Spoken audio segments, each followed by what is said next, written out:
Buongiorno, dobro jutro, guten morgen, buondì.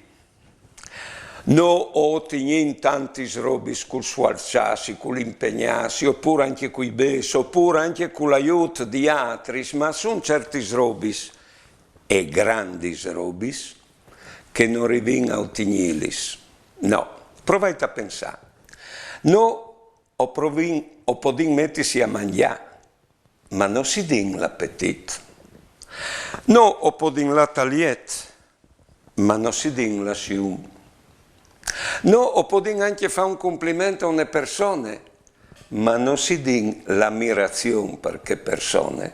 O podin anche fare un piacere a un'altra persona, ma non rivin a darsi l'amore tal fa il piacere a che persone. O podin anche confidare un segreto a un altro, ma non rivin a dare a lui la riservatezza perché resti segreto. Vedete? Sono tanti robis che non vengono regalati, cercando di essere riconoscenti. Buone giornate e buone vite.